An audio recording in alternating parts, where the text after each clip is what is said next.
Gohan's new transformation has been revealed. Drumroll please. It's called Beast. Wait, why are we laughing here? I'm being serious. It's called Gohan Beast. Oh, come on. Ultimate Gohan sounded way better. Well, Ultimate Gohan is no more because Gohan Beast is in town and he tasted the rainbow, unlocking a new color and mode.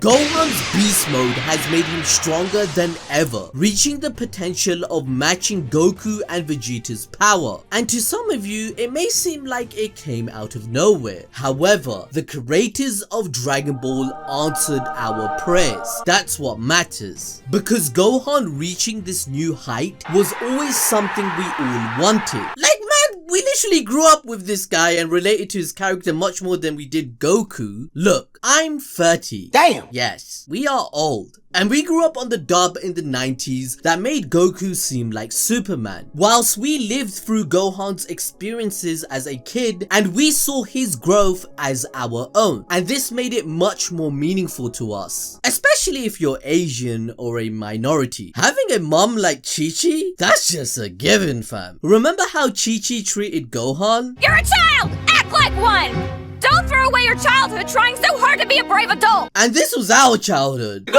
doctor, yeah? Doctor.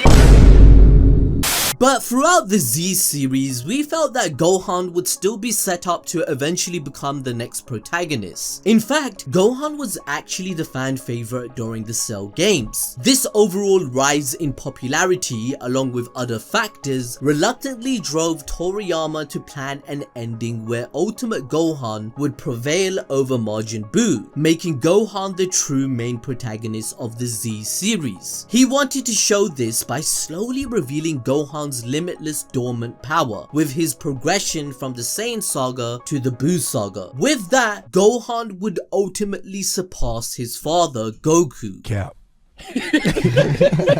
No, I'm being serious. These are words from Akira Toriyama himself. And now you're probably wondering, how the hell does Gohan Beast even make sense? Well, that's why we're here, and you should have the notification bell on, you silly willy. Let's go back to memory lane, going over every key moment that highlights the inner beast within Gohan that had to be unleashed. From the very beginning, Gohan at 4 years old, he busted a cap in Raditz ass. Pause. Bruh, he did. He made his uncle with years of Saiyan experience conquering planets shit his pants. Gohan had a power level of 1307, which was very close to Raditz. This is without any training, Zenkai boost, or understanding of ki. Gohan had already surpassed Goku just using the beast within him that is unlocked through his human emotion. Gohan was born with this incredible hidden power due to his human nature influencing his Saiyan traits. Piccolo and Goku discover this power after Raditz, and so they begin his training. He was capable of feats that would shock Piccolo. Remember this?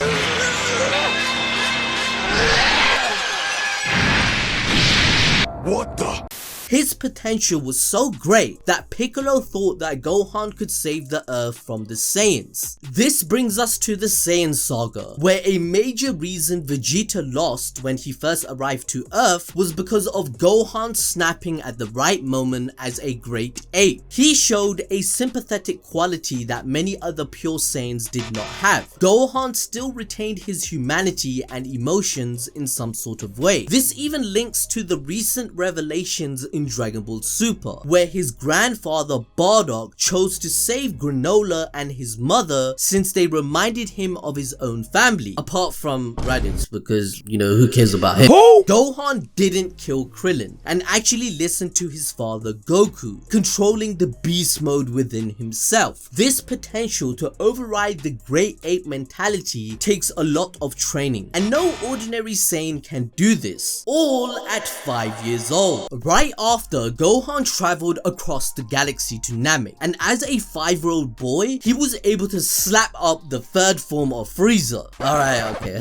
I'm exaggerating, I'm riding this guy too hard.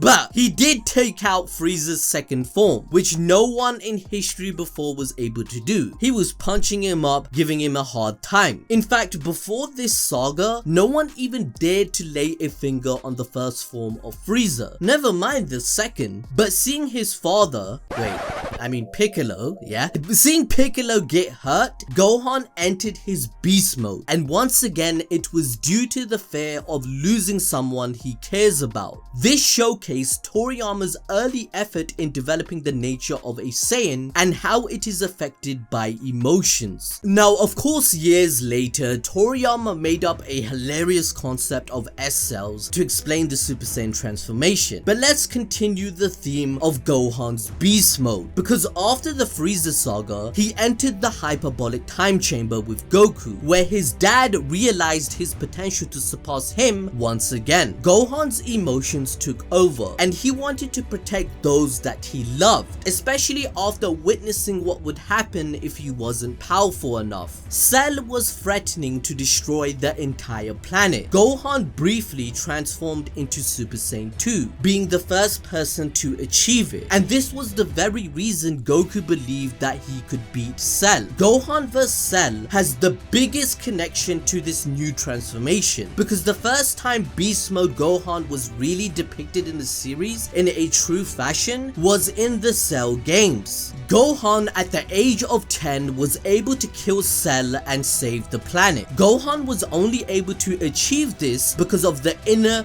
beast mode. Seeing Android 16's head getting crushed broke the thread which was keeping Gohan together. Gohan even acknowledged this deep potential within him. And also, please remember the scene where 16, he explained that he loves the birds, and whilst he was watching them fly, he tells Gohan he just wants to watch animals. Killing Goku was just a program, but not who he was. The illustration of the bird and his mind snapping showcases the innocence and inner peace being shattered, whilst facing the reality that he didn't use his power to stop the pure from dying, where originally he trained to protect those that were in need, yet he failed. This inner beast is unleashed once again in the new movie with a similar scenario. But before we can dive into it, let's explain what led to its moment by explaining the Buu saga. In this saga, old Kai did his Wuju and released Gohan's full potential. This unlocked his ultimate form, which at one point was considered to be the strongest in the series. In fact, in Daisenshu 2, Gohan's true power is said to be bottomless. It is also stated that Gohan's potential growth is greater than Goku's due to being the son of a Saiyan and Earthling, further mentioning that after his potential was released by old Kai, Gohan is still capable of becoming a Super Saiyan, as shown in Battle of Gods and Dragon Ball Super. But even without utilizing the form, he is stronger than the Super Saiyan 3 transformation. However, this is all old news. Recently, Toriyama has declared Gohan Beast over Ultimate Gohan. This is his pinnacle transformation that has made him the strongest. In the past, Toriyama didn't really like Gohan's character as a protagonist, as he felt that compared to Goku, he was not suited for the part. He ended up realizing that Gohan's personality wouldn't allow him to overtake as the main hero, as he already had implemented Gohan's nature to dislike fighting just for the sake of fighting, unlike Goku and Vegeta. Along with that fact that many fans in Japan like Goku's carefree persona more. Gohan is a reactory character. He reacts to the things around him and doesn't actively affect things around him. He doesn't make the story. This works for other plots, but not Dragon Ball's. The whiplash of it going from everyone reacting to Goku's antics and the events around him to a character who never instigates conflicts and even hates fighting, it would not work in Dragon Ball long term. So, as we all know, in Dragon Ball Super, Gohan has not done much compared to Goku and Vegeta, but he still has some feats that are worth mentioning. In the anime, after realizing how weak he truly was, I mean, just look at this embarrassing performance. As a fan from the 90s, this made us sick to our stomach. Look how they massacred our boy Gohan!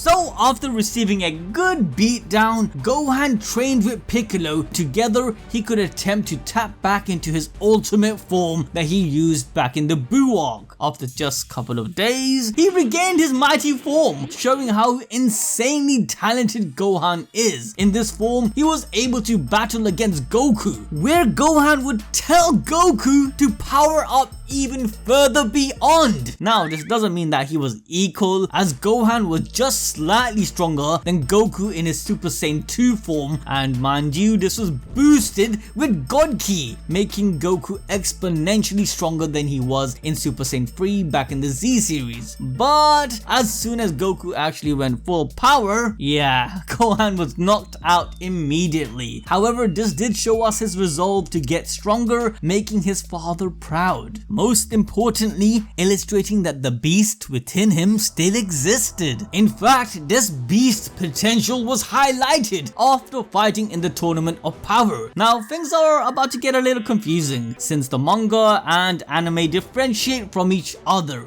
Gohan in the manga was able to fight toe-to-toe against Super Saiyan Kefla. He fought her in his ultimate form as an equal, where ultimately they knocked each other out. In the anime, this Super Saiyan Kefla forced Goku to release Ultra Instinct. So does this mean that Gohan was already equal to Ultra Instinct? Wrong.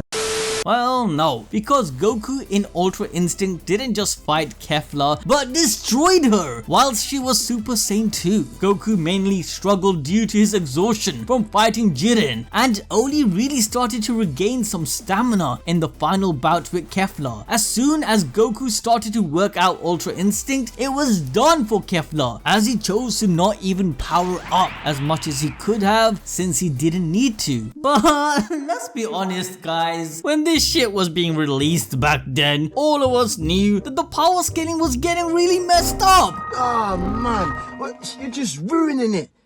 Like, come on, Goku having to go Super Saiyan Blue against Android 17? Really? Even so, with all that said, Gohan's inner beast was equal to a fused Super Saiyan, which is kinda crazy since he hasn't trained much like his father and Vegeta. In fact, he was so powerful that Krillin wondered if he could surpass Goku, since his potential is truly endless. Goku was also bamboozled, going on to state that he had no idea Gohan could fight this well. Later on in the anime, Gohan fought one of the strongest fighters in Universe 11. Together with Frieza, they were able to eliminate Dispo whilst he was in his light speed form. Golden Frieza showcased that he was at least as strong as Super Saiyan Blue Goku, meaning Gohan at this point was also at least around the same power level as he fought Dispo all on his own. Frieza wouldn't have made them face each other if he didn't think they were equal. Defeating Super Saiyan Kefla in the manga on top of this is a crazy feat. This showcases Gohan's incredible power up, making him as strong as Super Saiyan Blue Goku. This is insane. He did all of this without tapping into his beast mode. Think about it. Gohan barely even trained for this, so we can only imagine the future forms he would gain. Which perfectly brings us on to Dragon Ball Super Hero. Gohan finally unlocks his new power called Beast Form.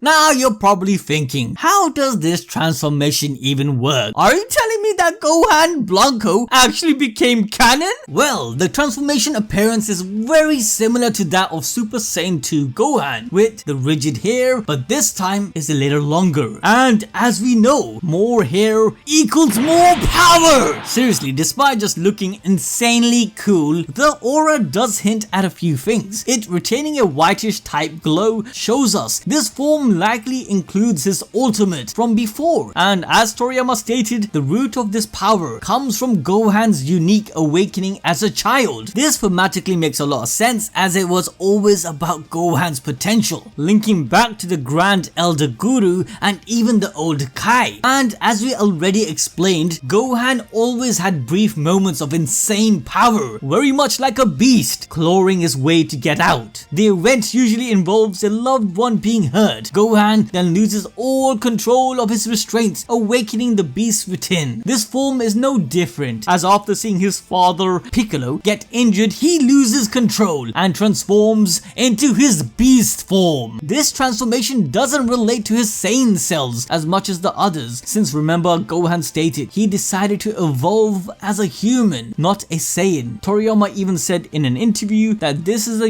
unique form only for Gohan, though one could suggest that this form does resemble Super Saiyan Rage, a berserker mode that was used by Trunks back in the Goku Black arc. However, Trunks looked much more like a Saiyan with his blonde hair and yellow aura. Gohan is very different with colors, showing he truly went down a new path, having endless potential to still unlock if he learns to master this form. And well, you know, taste the rainbow, merch, money, selling more stuff. Yeah, cha-ching, cha-ching. Even if Gohan doesn't ascend any further, Gohan's beast form most definitely brings him much closer to Goku and Vegeta's progression in their Ultra form. But you're probably wondering, ABD, how do you even know this? Well, it was stated that this transformation is his biggest in recent years, already surpassing the version of Gohan we saw in the Tournament of Power. And this goes beyond even that. But the question is, by how much? The main feat this beast Gohan performs is defeating Cell Max. After Gohan destroyed Cell Max with the help of Orange Piccolo, yeah, that's actually real. They are unsure if Goku or Vegeta would have been able to handle it, likely referring to if they fought Cell Max solo. That's also with Vegeta in his Super Saiyan Blue evolved form and Goku Super Saiyan Blue with Kaio-ken times 20, not in their Ultra forms. We know this because Gohan has yet to see Goku or Vegeta using their Ultra modes with full control and mastery over it. We also have to consider that this movie is aired right after Broly, where Goku couldn't enter Ultra Instinct, forcing the duo to fuse, meaning that Cell Max is equal to those forms. With that said, Toriyama did state he would have been even more powerful if he was in his full completed form, strong enough to even defeat Broly. But instead, Cell became an uncontrollable monster, decreasing his power significantly as the mind affects the control over one's overall ability. To prove our point, he doesn't even have the same intelligence as the original Cell, nor important abilities like regeneration and absorption. Thematically, Cell Max is like that of Cell's second form, and not his perfect form since he was not a complete being. If we use this logic, we can work out how strong Cell Max is. In Dragon Ball Z, Perfect Cell was around 3 times stronger than Semi-Perfect Cell. If Cell Max was 3 times stronger in his perfect form, it would make sense he could stand up to the likes of Broly. This is why Akira Toriyama stated he would have been able to defeat him. However, Gohan did not defeat Perfect Cell Max, nor did he defeat Cell Max alone. He needed help from others including Piccolo in his orange form, but Gohan was the one to annihilate Cell with a special beam cannon when he was held down, playing a massive homage to Piccolo and Goku's fight with Raditz, also showing everyone that Piccolo is the real father to Gohan. So, using the anime balls, the bullshit power scaling, Gohan has just literally matched Super Saiyan Blue evolved by going down his own path by becoming a beast, even if you include Goku's Master Ultra Instinct and Vegeta's Ultra Ego. If Gohan continues to train, he could surpass them both. I mean, think how fast he became this powerful, and you realize how crazy it all is. You should go watch our reviews regarding Goku's new Omen transformation in the latest chapter. It's on your screen right now.